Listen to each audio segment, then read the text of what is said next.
like everybody's nightmare when they have to come up and speak that they're in a trip. I totally just did it. So, okay, you know how Emily did roll call for the chapters? I want to see if everybody can make some noise for the Fonz family that is everybody that is in this room. So, can you make some noise for all of you, Fonz family in this room, and 40 years of Fonz?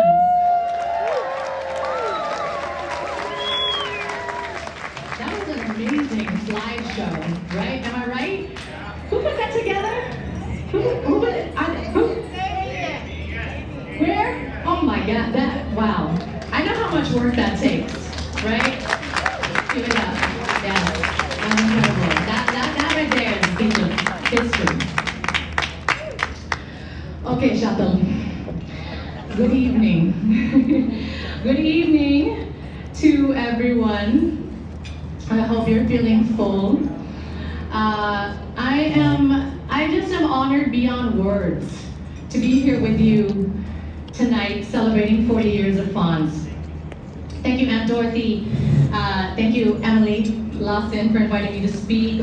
Barbara, Jerry, Damien, everyone who worked on this conference. And I want to thank everyone who has built Fonz into what it is today. I know it continues to be a labor of love. It has always been a labor of love. Barbara called it like a birthing process, labor and delivery. So thank you for your labor and your love. This celebration is for all of you.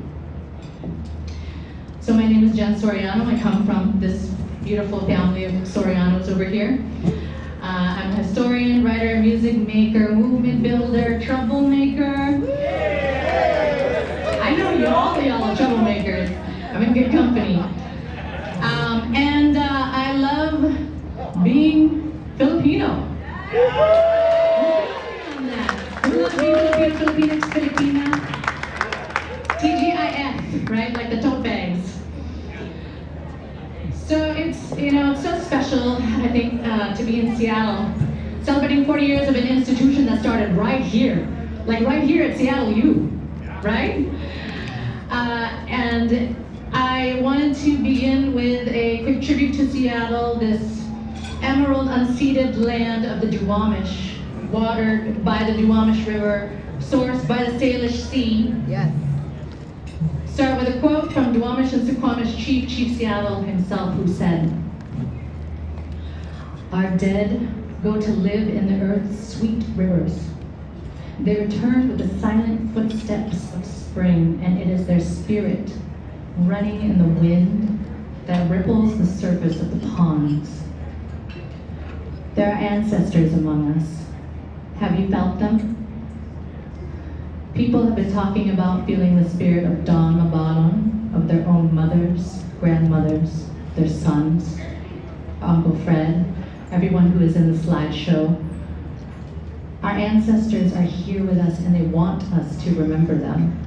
They want us to remember that they are guiding us on the path of preserving our histories. And they live and they travel on the wind and the water that surrounds us. It was water that brought me here today to this podium to celebrate Fonz, and also out to the West Coast in general. I came out west to be closer to my history, to be closer to ancestral shores, to be at the lip of the Pacific, the same ocean that stretches and curls into Manila Bay. Feel me? But I was born and raised in the Midwest. Midwest, make some noise. I know y'all are here. In a landlocked area outside the southwest side of Chicago. Growing up in the heartland. Check him. Chicago. What's that? Come on, Chicago. What? Come on, Oh, Chicago. come on, Chicago. Thank you. I thought somebody was trying to tell me something about Chicago. I was like, tell me, I want to know. Yes, come on, Chicago. And so anybody who is from there can probably feel me on this. I thought Lake Michigan was the ocean. Right? I mean, you just don't know any different. I didn't know. But I knew we were Filipino. I knew it from the Spam and fried eggs we eat for breakfast. And I knew it from my grandmother when she came to visit and I could smell that, that musty smell of the Philippines, coming from her suitcase. And then there was also that sweet, like that Carabao milk smell. Because she would bring these boxes of pastillas from Malolos, Bulacan. I knew we were Filipino, even in landlocked Illinois, but I did not know anything about our history. So for college, I went out to Atlantic Shores, to the Northeast, where I studied for 5 years, and I got a degree in American history from Harvard. Oh, okay. But did I learn anything about Filipino-American history there? I got an American history degree, okay? Did I learn anything about Filipino-American history? Nope. You are correct. Not at all. But too many of us, there's a drought of Filipino-American history in our schools. This is one of the most fundamental reasons why FONS is so important.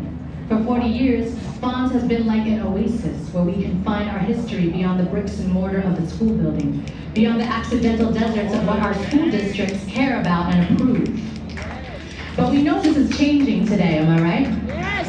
And FONS is part of the reason why. At the beginning of the conference, I bumped into Rhea and Trish from Houston. Are y'all here?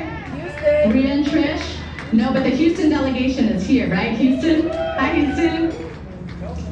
So, the Houston crew is working to get Filipino-American Studies curriculum in K-12 schools. Is that right? In Houston or all over Texas? In Houston, starting with Houston.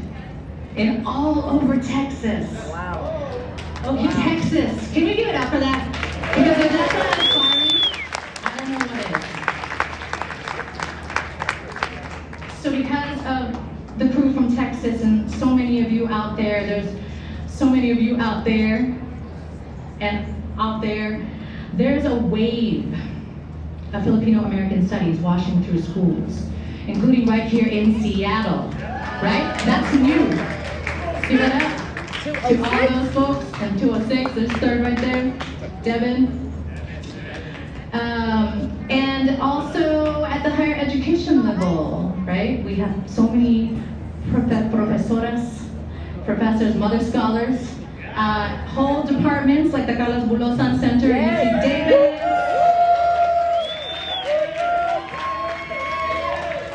Where's Robin? Where's Robin? So I know a lot of this work has been influenced, if not directly supported, by FONS. Is that correct? Yes. So all of you who are making this sea change in schools today, thank you. And even still, it's common for Filipino Americans, especially those living between the coasts, to grow up learning very little about our own history. So what do?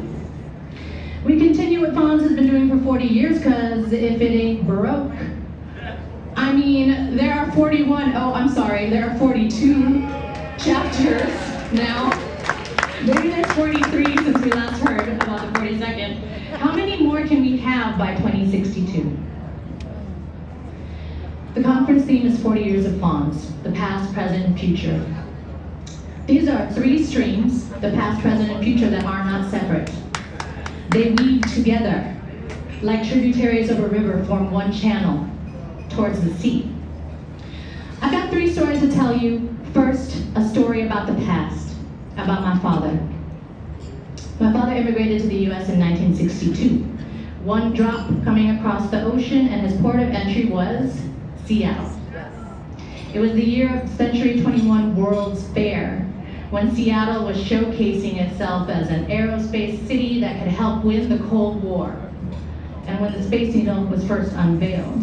So into this scene comes my father with 4 other Philippine medical graduates, and they're all like, hey, we're the monkeys. That was their joke, not mine. They shared one room in a chic motel in Pioneer Square and walked to the fair.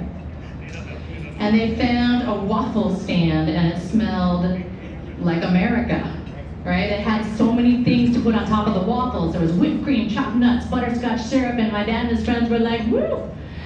We've arrived, this is America, the land of so many toppings. And then, you know what's coming next. They found out each topping cost 25 cents. What? They were counting pennies. My father had come to Seattle from Tondo. He didn't have a lot in his pocket. So they each ordered one waffle and they ate their waffles bare. And when my father told me this story, he and my mom were living in Las Vegas. And then it clicked for me. I was like, oh, okay, I understand now. I understand. You moved to Vegas for the buffets, right? All the toppings you could want, one price. And I was joking, but my dad looked at me like, yeah. So when we know something about the past, it explains where we came from, and it also explains some of what's happening in the present. Learning this story was some of the first research I ever did on my family history, and I used an oral history method that Fons often teaches. And Fons teaches us to not only document individual stories, but to put our stories in the context of trends. When my father came, he was part of a trend. He was one of the almost 73,000 Filipino healthcare workers, including nurses and doctors who migrated between 1962 and 1979 to fill labor needs in the American healthcare industry. This, in turn, is a source or a stream that feeds into the larger river of the more recently migrated and migrating Filipina nurses who have worked at the front lines of the COVID pandemic today. Let's give it up to those healthcare workers.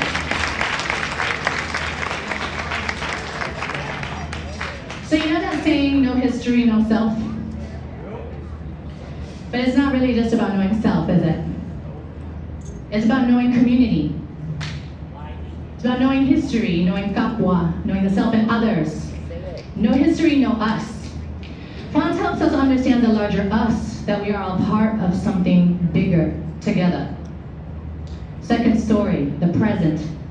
So my dad's port of entry was Seattle, and though he lived in Pittsburgh, New York, Chicago, Las Vegas, he has come back full circle to Seattle, because now he's at rest in a cemetery not far from the Puget Sound. Why does his story matter? Why do any of our stories matter right now? Dr. Dawn Mabalon has the answer. Dawn made it her life's mission and her challenge to us to, quote, rewrite the dominant narrative. Rewrite the dominant narrative on Asian Americans, she said. Dawn charged us to do what she did, uphold stories that would bring Filipinos out of the shadows, especially ones that highlighted Pinays as much as Pinoys.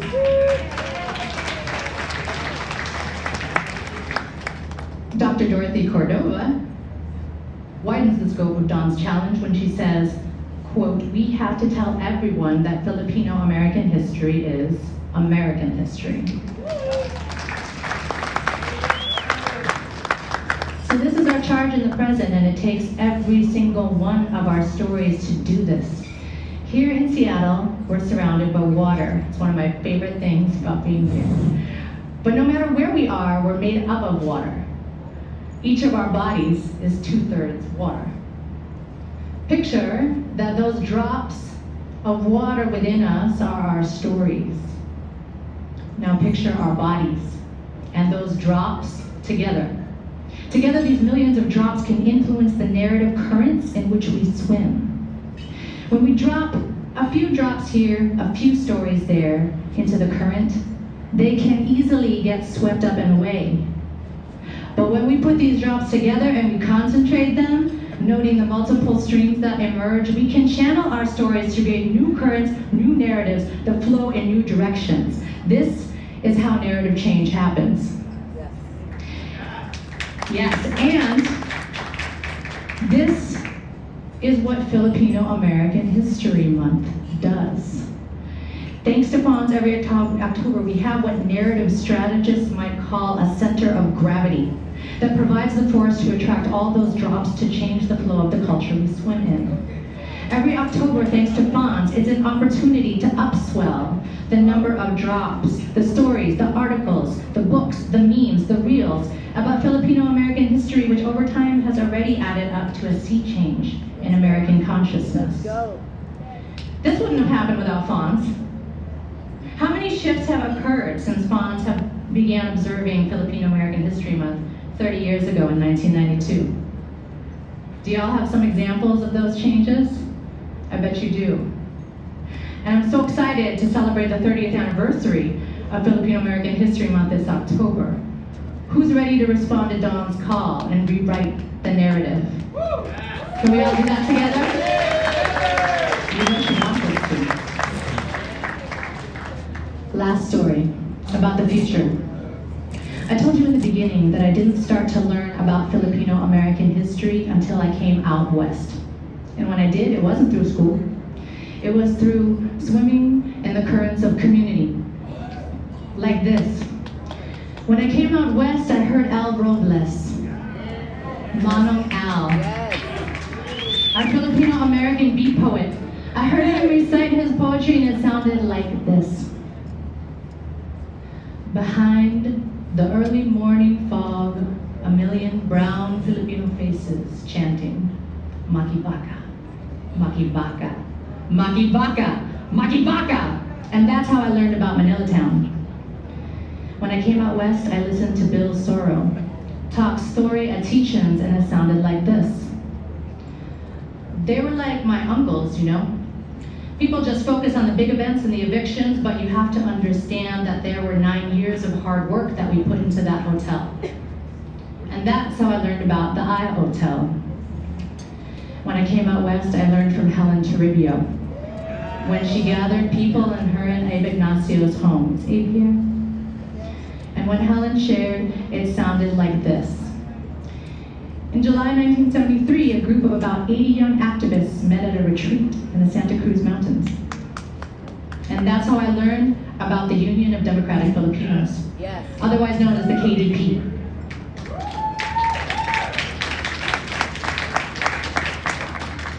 And I listened to cultural workers, like my brother BJ Alisago, and I listened to him sing. And it sounded like this. Where are your dreams, oh my father? Burned by the heat of the Delta sun. And that's how I learned about the Manos. These ripples of handed down history created a sea change in me. I used to think I was one accidental raindrop slipped from a passing cloud. And then, through learning our histories, I began to understand that I was not alone. I could see myself in these historical trends, even if they were not my direct ancestry. I was also part of something bigger. Every single one of these people that made this change in me through handed down history is an ancestor now. And their spirits are with us. And every single one of them was connected to fawns. I didn't actually know that at the time. I was changed by fawns and I didn't even know. And I would bet that almost anywhere that Filipino American history is being passed on through community, fawns has had a hand in what's going down. I would bet that there are thousands, maybe tens of thousands of Filipino Americans impacted by fawns and they don't even know it. We gotta let them know. We gotta celebrate this impact. All of it achieved at the grassroots by volunteers. As Jerry Ventura mentioned, Fawns was born from a deep collective love. We gotta celebrate this love, and we gotta elevate it. That's the future. Because, just to get real for a second, and then I'll close, our future depends on it. Am I right? Yep. Let's go. There are those who would take our history away from us. You know some of their names. Mitch McConnell, Joe Manchin, Ted Cruz. Sorry for bringing these names in here. And then all those names for other states and probably some of your local councils and school boards. These people are in an active fight to not just silence our histories, but to make them illegal. Yeah. It's a cold, hard reminder that history doesn't just happen, it's made. And sometimes it's remade, and in the increasingly authoritarian world we're facing, history is a key battleground for power. On the 40th anniversary of Fawns, now is the time to double down our support for the next 40 years of Fawns, for the next 40 chapters of Fawns, for the future of working together for community-based history. It's how we build identity, but it's also a step toward building power for justice.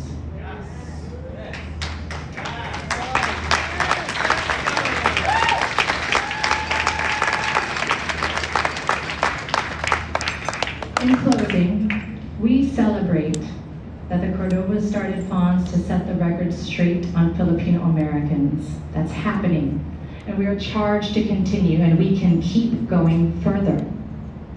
We not only want to set the record straight, we want to queer the record. And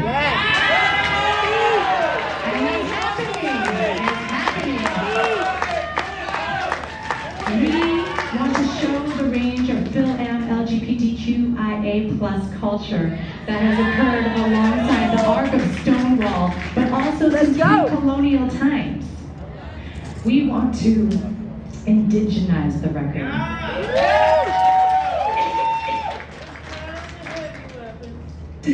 To prioritize the stories of those descended from indigenous peoples of the Philippines and the stolen land we're on here, like the stories of the Tiboli and Maguindanao people whose crafts I'm wearing today, people who may not even identify as Filipino. We want to quip the record. Yes. To lift up those of us with disabilities, loved ones with disabilities, all of us who understand that ableism hurts us all.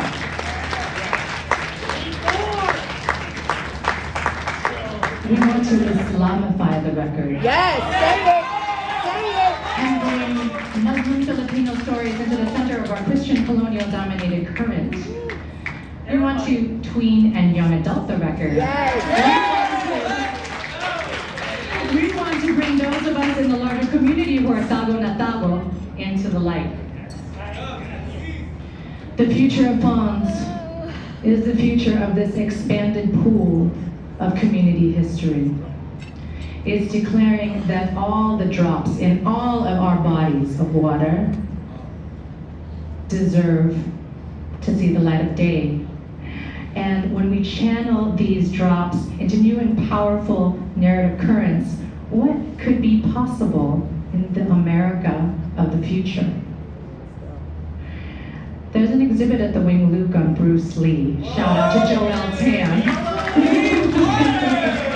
Be like water. Yes. Be like water. We can be the water with the force of a storm. Yes. Let's raise our glasses to 40 years of Fons and to decades and decades more of knowing our history, knowing our community. Thank you to the Cordovas, to everyone who's built Fons. Make some noise if you know that we all got it from here. Make some noise.